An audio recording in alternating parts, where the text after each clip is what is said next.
तो साथियों जय हिंद। जैसा कि आप सभी को पता है कि हम लोग यहाँ पर एकदम बेहतरीन तरीके से रिवीजन कर रहे हैं और आज हम रिवीजन करने वाले हैं यूपी जीके का जो आपका 81 से लेकर 83 तक का जो आपका प्रैक्टिस सेट है ना उसका रिवीजन करेंगे। और यहाँ पर सभी लोग क्या करेंगे, वीडियो को शेयर कर देंगे, लाइक कमेंट सब्सक्राइब जरूर कर देंगे चैनल को। चलिए देखते हैं इसमें आपको क्या पढ़ना है और कौन से क्वेश्चन ऐसे हैं जो प्रैक्टिस सेट में कराए गए थे। और सभी लोग अच्छी तरीके से हमने आपको 80 प्रैक्टिस सेट पूरा रिवीजन कराया। उसके बाद आपको नोट्स की मैंने पूरा रिवीजन कराया। हिंदी का अब आपको इसके बाद हिंदी के जितने भी प्रैक्टिस सेट हुए हैं ना, पूरे हिंदी के प्रैक्टिस सेट आपको कराऊंगा। उसके बाद यूपी जीएस का जो पोर्शन हुआ है उसका कराएंगे। उसके बाद अब आप मैथ रीजनिंग सब का रिवीजन हम लोग करेंगे और एकदम बेहतरीन तरीके से करेंगे, कोई टेंशन वाली बात नहीं होगी। क्योंकि यार हमारे लिए क्या है, रिवीजन करना और मॉक टेस्ट लगाना, दो ही काम बचा हुआ है। तो आप लोग बस सिलेबस ख़त्म करके, और अगर चाहते हैं तो एक बार फिर से सिलेबस ख़त्म कर लीजिए। ठीक, चलिए। संगम योजना का मुख्य उद्देश्य क्या है? संगम योजना का मुख्य उद्देश्य है विकलांगों की कल्याण वृद्धि करना। ठीक है ना। चलिए आगे चलते हैं, ध्यान दीजिएगा। उत्तर प्रदेश के किस जनपद को भारतीय मूर्तिकला की जन्मस्थली माना जाता है? तो मथुरा को माना जाता है, जो कि यमुना नदी के किनारे स्थित है। और इसे नौह झील भी कहते हैं। इसका अन्य नाम क्या है? सूरसेन नगरी और मधुपुरी। ठीक है ना। और सर्वप्रथम विष्णु पुराण में सर्वप्रथम उल्लेख मिलता है। ठीक, शूरसेन महाजनपद की राजधानी मथुरा आपकी हो जाएगी, क्या हो जाएगी? मथुरा। और प्रदेश का एकमात्र जैन संग्रहालय आपका यहीं पर हो जाएगा। ठीक है ना। अगला क्वेश्चन, हस्तशिल्प के आभूषण, कंठीमाला, पोशाक, पीतल की मूर्तियां, भारत का पहले हाथी अस्पताल यही आपको बना, गोकुल बैराज परियोजना आपकी यही है, और राष्ट्रीय बकरी अनुसंधान संस्थान। आंख बंद करिए और एक बार फिर से पढ़िए। यहाँ पर क्या क्या है? भारत का पहला हाथी अस्पताल और गोकुल बैराज परियोजना, राष्ट्रीय बकरी अनुसंधान संस्थान, ये सारे कहाँ हैं? आपके मथुरा में हैं। तो ये आप ध्यान दीजिएगा कहाँ पे है, मथुरा में है। अगला क्वेश्चन, किस मुगल बादशाह के विरुद्ध जौनपुर में फतवा जारी हुआ था? जौनपुर से फतवा जारी हुआ था अकबर के विरुद्ध, जिसने शासन कब से कब तक किया? 1556 से 1605 ईस्वी तक। और ये किस नदी के किनारे है? अगर मैं बात करूं तो ये गोमती नदी के किनारे है। तो किस अ, किस बादशाह के विरुद्ध क्या हुआ था, फतवा जारी हुआ था? कहाँ? जौनपुर से। तो अकबर आपको बता देना। और इसने शासन कब से कब तक किया? 1556 से 1605 ईस्वी तक। नदी कौन सी? गोमती नदी पर की। ठीक है ना। अगला क्वेश्चन, जनेश्वर मिश्र पार्क कहाँ स्थित है? लखनऊ में आपका हो जाएगा। क्या? जनेश्वर पार्क कहाँ स्थित है? लखनऊ में। देखिए लखनऊ की बात करते हैं तो देखिए उसके बाद हम बात करेंगे आचार्य नरेंद्र देव स्मृति पार्क सीतापुर, और लेदर टेक्नोलॉजी पार्क उन्नाव, प्रथम जैव प्रौद्योगिकी पार्क लखनऊ, और देश का प्रथम वाईफाई स्मारक ताजमहल आपका हो जाएगा। और प्लास्टिक सिटी औरैया को कहा जाता है। अगला क्वेश्चन, बिस्मिल्लाह खां का संबंध किस घराने से है? तो बिस्मिल्लाह खां का संबंध बनारस घराने से, और संस्थापक इसके पंडित जानकी प्रसाद। ठीक है ना। और किशन महाराज तबला वादक हैं, और पंडित रविशंकर सितार वादक, और पागलदास पखावज, और प्रसिद्ध ठुमरी गायिका गिरिजा देवी। ठीक है ना, सिद्धेश्वरी देवी, ये सब कहाँ की हैं? बनारस घराने की है। कहाँ की? बनारस घराने की हैं। आगे चलते हैं, राजकीय पुरातत्व संग्रहालय निम्न में से कहाँ स्थित है? तो फर्रुखाबाद आपका हो जाएगा। कहाँ? फर्रुखाबाद, जो कि नदी गंगा नदी हो जाएगा, मुगल घाट। ठीक है ना। मोतीलाल नेहरू बाल संग्रहालय लखनऊ आपका हो जाएगा। प्रदेश में राजकीय अभिलेखागार प्रयागराज आपका हो जाएगा। उत्तर प्रदेश जैन विद्या शोध संस्थान लखनऊ आपका हो जाएगा। अगला क्वेश्चन ध्यान दीजिएगा, उच्च शिक्षा निदेशालय की स्थापना कहाँ की गई? तो प्रयागराज में आपका हो जाएगा। कहाँ? प्रयागराज में। उत्तर प्रदेश बेसिक शिक्षा परिषद 1972, और भारतीय सूचना प्रौद्योगिकी संस्थान प्रयागराज। ठीक, माध्यमिक शिक्षा सेवा चयन बोर्ड 1982 में प्रयागराज में होता है, और राज्य शैक्षिक अनुसंधान और प्रशिक्षण परिषद 1985 आपका हो जाएगा। अगला क्वेश्चन, कांसीराम कृषि एवं प्रौद्योगिकी विश्वविद्यालय कहाँ है? तो बांदा में है। कहाँ पर? बांदा में। और महात्मा बुद्ध प्रौद्योगिकी विश्वविद्यालय कुशीनगर में, और चंद्रशेखर कृषि एवं प्रौद्योगिकी विश्वविद्यालय कानपुर। आचार्य नरेंद्र देव, अभी आपको पीछे हमने बताया, कृषि एवं प्रौद्योगिकी विश्वविद्यालय अयोध्या, और सरदार वल्लभ भाई पटेल कृषि एवं प्रौद्योगिकी विश्वविद्यालय मेरठ में आपका हो जाएगा। अगला क्वेश्चन, कवि वचन सुधा का प्रकाशन कहाँ होता है? तो वाराणसी में आपका होता है। कहाँ पर? वाराणसी में, जो कि 1867 ईस्वी में भारतेंदु हरिश्चंद्र ने किया। मजदूर गणेश शंकर विद्यार्थी, और स्वदेश 1919 ईस्वी में गोरखपुर में दशरथ प्रसाद द्विवेदी, और कर्मयोगी 1908 ईस्वी में प्रयागराज में पंडित सुंदर लाल। ठीक है ना। चलिए, उत्तर प्रदेश के प्रथम राज्य मुख्य सूचना आयुक्त कौन थे? एम ए खान थे। और ध्यान दीजिएगा, आयोग का गठन 2005 में होता है। और प्रमुख वर्तमान मुख्य सूचना आयुक्त कौन है? श्री राजकुमार विश्वकर्मा। और उत्तर प्रदेश राज्य मानवाधिकार आयोग का प्रथम अध्यक्ष न्यायमूर्ति ए.पी. मिश्रा। और उत्तर प्रदेश का प्रथम लोकायुक्त बिशंबर दयाल। और उत्तर प्रदेश राज्य की वित्त आयोग का प्रथम अध्यक्ष भालचंद्र शुक्ला। ठीक। चलिए, यमुना नदी उत्तर प्रदेश में कहाँ से प्रवेश करती है? तो सहारनपुर से प्रवेश करती है। भारत की सबसे बड़ी सहायक नदी है ये। संगम मुहाना प्रयागराज में गंगा में है। और वृंदावन, मथुरा, आगरा, इटावा, कौशाम्बी, कालपी, जालौन, जिसे आप कहते हैं बागपत, ये सारी कहाँ? यमुना नदी के किनारे हैं। इसका अन्य नाम कालिंदी है। और लंबाई इसकी 1376 किलोमीटर। ठीक। चलिए आगे, अर्जुन बांध नहर से लाभान्वित जिला है तो हमीरपुर, हमीरपुर से। ठीक है ना। चलिए आगे, क्योलारी बांध परियोजना महोबा आपका हो जाएगा। अटारी बांध परियोजना और भवानी बांध परियोजना ललितपुर में आपका हो जाएगा। और लवकुश बैराज कानपुर में। और चौधरी चरण सिंह ठांडा पंप नहर अंबेडकर नगर में आपका हो जाएगा। ठीक है ना। चलिए, वर्तमान प्रदेश में कुल कितने मंडी स्थल है? 214 आपका हो जाएगा। ठीक। प्रदेश में सर्वाधिक चावल उत्पादन जिला शाहजहांपुर आपका हो जाएगा। क्या हो जाएगा? शाहजहांपुर। भारत का दूसरा सर्वाधिक चावल उत्पादक राज्य यूपी। और चावल का कटोरा चंदौली कहा जाता है। काला नमक चावल सिद्धार्थनगर। और अंतर्राष्ट्रीय चावल अनुसंधान संस्थान का दक्षिण एशियाई क्षेत्र वाराणसी में आपका हो जाएगा। ठीक। सोलर फोटोवोल्टाइक पंप हेतु कितने वाट का सोलर पैनल लगाया जा रहा है? 1200 वाट का सोलर पैनल लगाया जा रहा है। ठीक है ना। कोयला भंडार की दृष्टि से उत्तर प्रदेश का देश में कौन सा स्थान है? तो 8वां स्थान है।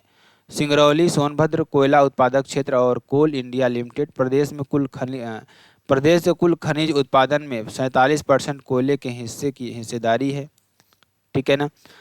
कौन सा जनपद जरदोजी के लिए विश्व विख्यात है? तो रामपुर। कौन सा? रामपुर। और ध्यान दीजिएगा, ओडीओपी योजना में उन्नाव, कासगंज, चंदौली, बदायूं, बरेली, शाहपुर, ये सारे कहाँ हैं? जरदोजी के लिए प्रसिद्ध हैं। अगला क्वेश्चन, जनश्री बीमा योजना उत्तर प्रदेश में कब लागू है? कब से लागू है? 2003 और 4 से। घोषणा इसकी 2002 में होती है। और 18 से 60 वर्ष के बुनकरों को शामिल किया गया है। ठीक है ना। उत्तर प्रदेश का सबसे लंबा राष्ट्रीय राजमार्ग 2 आपका हो जाएगा, 756 किलोमीटर, जिसे दिल्ली, मथुरा, आगरा, टुंडला, फिरोजाबाद, सिकुहाबाद, कानपुर, फतेहपुर, प्रयागराज, वाराणसी और कोलकाता से जुड़ता है। ठीक। पडरौना किस जनपद का मुख्यालय है? तो कुशीनगर का मुख्यालय है। किसका? कुशीनगर का। अमेठी का गौरीगंज, कौशाम्बी का मंझनपुर, सोनभद्र का रॉबर्टगंज, संभल का बहजोई और श्रावस्ती का भिनगा आपका हो जाएगा। ठीक। चलिए आगे चलते हैं। अगला क्वेश्चन ध्यान दीजिएगा। अगला क्वेश्चन जो कि आपके लिए बहुत इंपॉर्टेंट है, यमुना एक्सप्रेसवे निम्न में से कहाँ से नहीं गुजरती है? तो हाथरस से नहीं गुजरती है, गौतम बुद्ध नगर से गुजरती है, अलीगढ़ से गुजरती है, मथुरा से गुजरती है। ठीक। आगे, घोषित राम विहार का निर्माण किस जनपद में करवाया गया? तो कौशाम्बी में करवाया गया। जिला मुख्यालय इसका मंझनपुर आपका हो जाएगा। गठन 4 अप्रैल 1997 को होता है। वत्स महाजनपद की राजधानी बौद्ध एवं जैन दोनों धर्मों का केंद्र था। कौशाम्बी में हाथी का प्राचीनतम जीवाश्म प्राप्त हुआ था। ठीक है ना।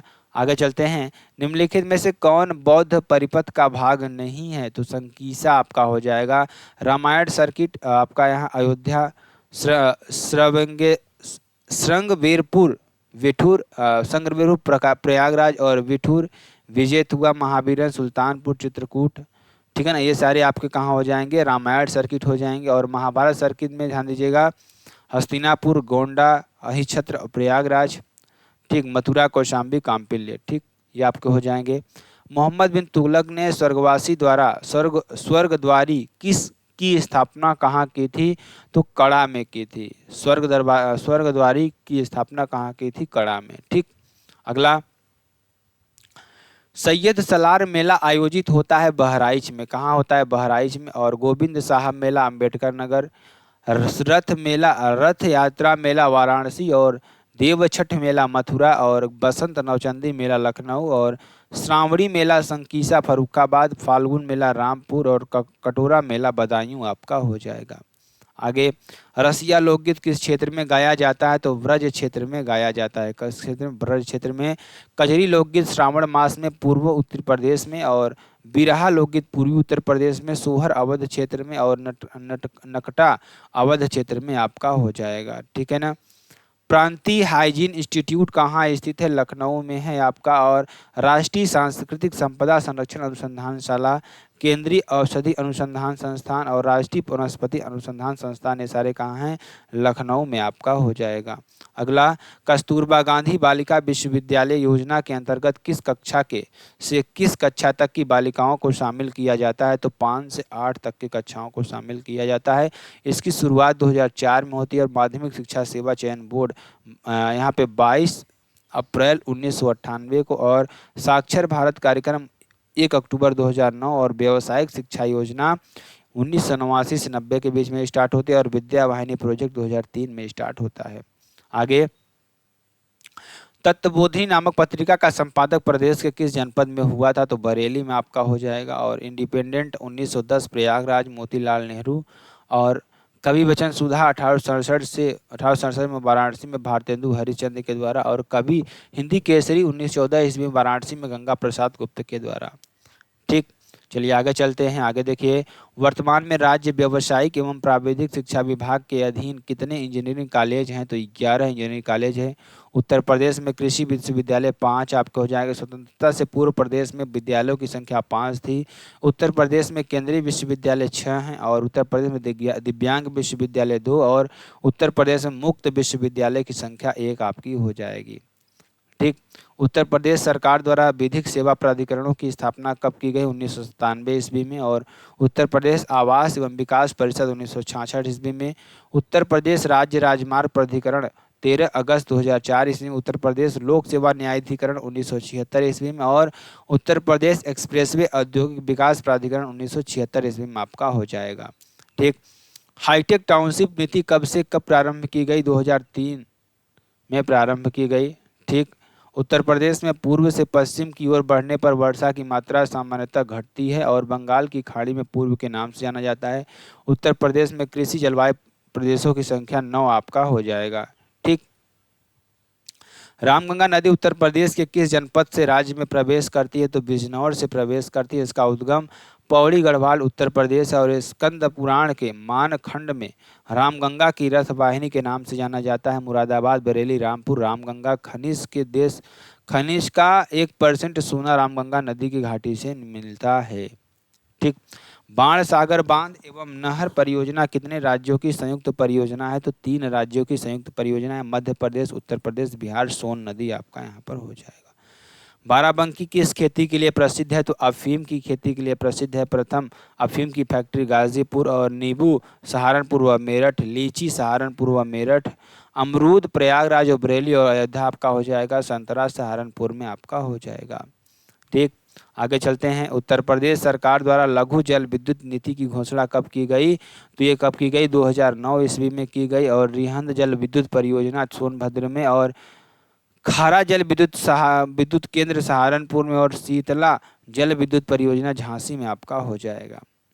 ठीक, उत्तर प्रदेश का पहला टाइगर रिजर्व कहाँ बनाया गया? दुधवा टाइगर रिजर्व 1987 से 1988 के बीच में। दुधवा टाइगर रिजर्व किशनपुर वन्यजीव अवध में करतनिया घाट वन्यजीव अभ्यारण्य दुधवा में ही बनाया गया। और tiger reserve Pilibhit tiger reserve और अमनगढ़ टाइगर रिजर्व बिजनौर और रानीपुर टाइगर रिजर्व चित्रकूट में आपका हो जाएगा।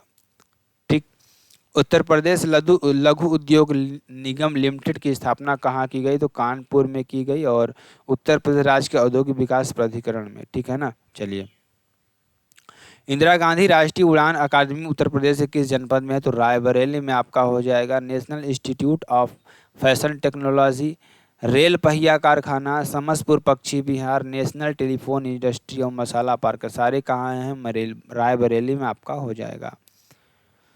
चलिए आगे चलते हैं। अगला क्वेश्चन देखिए, कौन सा जनपद वेल्हा नदी देवी मंदिर के लिए प्रसिद्ध है? तो प्रतापगढ़। कौन सा होगा? प्रतापगढ़ आपका हो जाएगा। ठीक। उत्तर प्रदेश के निम्न जनपदों में से किसको अंतर्राष्ट्रीय सीमा स्पर्श नहीं करती है? तो बस्ती को नहीं करती है। ठीक। नेपाल उत्तर प्रदेश के 7 जनपद यानी कि 579 किलोमीटर पीलीभीत, बहराइच, लखीमपुर खीरी, श्रावस्ती, बलरामपुर, सिद्धार्थनगर और महाराजगंज इस नेपाल और बिहार के बॉर्डर को टच करता है, जिसे आप सोनाली बॉर्डर कहते हैं। ठीक है ना। उत्तर प्रदेश का कौन सा क्षेत्र आद्यकल्प प्राचीनतम शैलियों से निर्मित है? तो बुंदेलखंड आपका हो जाएगा, जिसे काली मिट्टी के लिए दिया जाता है। और उत्तर प्रदेश व मध्य प्रदेश में प्राचीन नाम इसका जेजा कुंभी जेजाक भुक्ति था। और उत्तर प्रदेश के 7 जनपद इसमें लगते हैं, जैसे झांसी, हमीरपुर, जालौन, ललितपुर, बांदा, महोबा व चित्रकूट आपका हो जाएगा। ठीक। चलिए आगे चलते हैं। अगला क्वेश्चन, उत्तर प्रदेश में लाल मिट्टी मुख्यतः पाई जाती है मिर्जापुर, झांसी में, मिर्जापुर से झांसी में। और लाल मिट्टी दक्षिणी प्रयागराज, झांसी, मिर्जापुर, सोनभद्र, चंदौली नामक जनपद में। और निर्माण इसका बलुकाकाय लाल विंध्यन चट्टानों के टूटने फूटने से होता है। ठीक है ना। चलिए, उत्तर प्रदेश में जड़ोल एवं दोमट मिट्टी सर्वाधिक क्षेत्र में पाई जाती है। उत्तर प्रदेश में वन महोत्सव सप्ताह मनाया जाता है, 1 जुलाई से 7 जुलाई के बीच मनाया जाता है। ठीक। और उद्देश्य लोगों को वृक्षारोपण के लिए प्रोत्साहन देना। और उत्तर प्रदेश में मयूर संरक्षण केंद्र निम्नलिखित में से किस जनपद में स्थित है? तो मथुरा में, मथुरा के वृंदावन में आपका हो जाएगा। लायन सफारी पार्क इटावा आपका हो जाएगा। गिद्ध संरक्षण एवं प्रजनन केंद्र महाराजगंज। और सारस कंजर्वेशन रिजर्व सेंटर औरैया। वन्य जीव प्रशिक्षण केंद्र आगरा व इटावा। और नाइट सफारी पार्क लखनऊ में हो जाएगा। ठीक है ना। आगे, शेखा झील के नाम से एक नया राष्ट्रीय पक्षी विहार विकास किया जा रहा है, जो कि अलीगढ़ में आपका हो जाएगा, जिसे ताला नगरी कहते हैं। इसका प्राचीन नाम कोइल आपका हो जाएगा। और हरदुआगंज ताप विद्युत गृह, राजा महेंद्र प्रताप राज्य विश्वविद्यालय अलीगढ़ में ही है। अलीगढ़ मुस्लिम विश्वविद्यालय 1920 इसमें बनता है, जो कि अलीगढ़ में ही है। ठीक। उत्तर प्रदेश में कृषक समृद्धि आयोग का गठन किस वर्ष में हुआ था? तो 2017 में हुआ था। उद्देश्य 2022 तक किसानों की आय में दोगुना करने के लिए। और मुख्यमंत्री पर्यटन संवर्धन योजना 21 जनवरी 2000 का हो जाएगा, 2020 आपका हो जाएगा। और मुख्यमंत्री कृषक दुर्घटना कल्याण योजना 21 जनवरी 2020। मुख्यमंत्री जन आरोग्य योजना 29 अक्टूबर 2021 आपका हो जाएगा। उत्तर प्रदेश में नहरों के माध्यम से सतह के पानी की बेहतर आपूर्ति प्रदान करने के लिए इनमें से कौन सा प्रमुख सिंचाई और बहुउद्देशीय परियोजनाओं में से एक नहीं है? वर्षाजनक। ठीक है ना, आपके लिए हो जाएगा। चलिए, 1973 से 1974 में प्रवेश में 3 समादेश परियोजना है। शारदा नहर उत्तर प्रदेश की सर्वाधिक लंबी नहर 1920 से 1928। शाखा प्लस प्रशाखा सहित लंबाई 350 किलोमीटर आपका हो जाएगा। उत्तर प्रदेश का बीज प्रमाणीकरण ब्यूरो कहाँ स्थित है? इसकी स्थापना 2002 ईस्वी में होती है और आलमबाग लखनऊ में होता है। ठीक। और उत्तर प्रदेश बीज विज्ञान संस्थान मऊ आपका हो जाएगा। भारतीय कृषि प्रणाली अनुसंधान संस्थान मऊ आपका हो जाएगा। ठीक। भारतीय अनाज भंडारण प्रबंधन एवं अनुसंधान संस्थान हापुड़ आपका हो जाएगा। भारतीय विधि विज्ञान अनुसंधान संस्थान लखनऊ आपका हो जाएगा। ठीक। डॉक्टर भीमराव अंबेडकर नामक नक्षत्रशाला रामपुर में आपका हो जाएगा। और नाम बदलकर आर्यभट्ट नक्षत्रशाला कर दिया गया। इंदिरा गांधी नक्षत्रशाला लखनऊ, जवाहर तारामंडल प्रयागराज और वीर बहादुर सिंह नक्षत्रशाला गोरखपुर में आपका हो जाएगा। उत्तर प्रदेश का कौन सा जनपद लुगदी कागज और गत्ते के उत्पादन हेतु प्रसिद्ध है? तो बिजनौर आपका हो जाएगा। बिजनौर व सहारनपुर। ठीक। चलिए आगे चलते हैं। आगे देखिए क्या हो जाएगा। उत्तर प्रदेश में पहला तैरता और ऊर्जा संयंत्र निम्नलिखित में से किस बांध पर बना है? तो रियंद बांध पर बना है, जो कि सोनभद्र जनपद के पिपरी नामक गांव में है। गोविंद पंत सागर जलाशय का निर्माण यहीं पर होता है। भारत का पहला सौर ऊर्जा संयंत्र लगाने वाला प्रथम गांव रामपुरा। उत्तर प्रदेश का पहला सौर नहर अयोध्या। उत्तर प्रदेश का पहला सोलर एनर्जी विलेज कोसड़ा गाँव कोसड़ा कला प्रयागराज में। और उत्तर प्रदेश का पहला सोलर पावर वाला हाईवे बुंदेलखंड एक्सप्रेस वे आपका हो जाएगा। जनरथ नाम दिया गया उत्तर प्रदेश सरकार द्वारा प्रारंभ किए गए निम्न लागत एसी बस सेवा को। ठीक। निम्नलिखित में से किसे नगर महोदय के नाम से जाना जाता है? कन्नौज को। ठीक। और लक्ष्मणपुर या लखनपुर, काशी, वाराणसी, गोरक्ष, गोरखपुर, अहिछत्र, रामनगर, बरेली, मधुपुरी, मथुरा और ब्रह्मसारणी, बरसाना, सूकर क्षेत्र सोरो में आपका हो जाएगा। अगला, भव्य जैन स्तूप के अवशेष को कंकाली टीला के पास खोदकर निकाला गया है, जो कि मथुरा में स्थित है। कहाँ पर? मथुरा में। अगला क्वेश्चन, आल्हा एक लोकप्रिय संगीत किस क्षेत्र का है? तो बुंदेलखंड का ही है। ठीक है ना। उत्तर प्रदेश के निम्नलिखित किस ऐतिहासिक मेले में हिंदू और मुसलमान दोनों आते हैं? तो नौचंदी मेले में। ठीक है ना। चलिए आगे चलते हैं। बनारस में केंद्रीय हिंदू विश्वविद्यालय की स्थापना की गई एनी बेसेंट ने की थी 1898 ईस्वी में। ठीक। उत्तर प्रदेश राज्य में उर्दू को द्वितीय राजभाषा कब घोषित किया गया? वर्ष 1989 ईस्वी में किया गया। ठीक है ना। चलिए आगे चलते हैं, जो कि आपके लिए बेहद इंपॉर्टेंट है। तो मेरे प्यारों, अगर आपको वीडियो पसंद आती है, आप चैनल को लाइक कर सकते हैं, ठीक, कमेंट कर सकते हैं, और आपको किस सब्जेक्ट आई कमेंट कर दिया, और चैनल को शेयर कर दीजिएगा और सब्सक्राइब भी कर दीजिएगा। ठीक है ना। तो फिर मिलते हैं नेक्स्ट वीडियो में नए टॉपिक के साथ। तब तक के लिए मेरे साथियों, जय हिंद, जय भारत।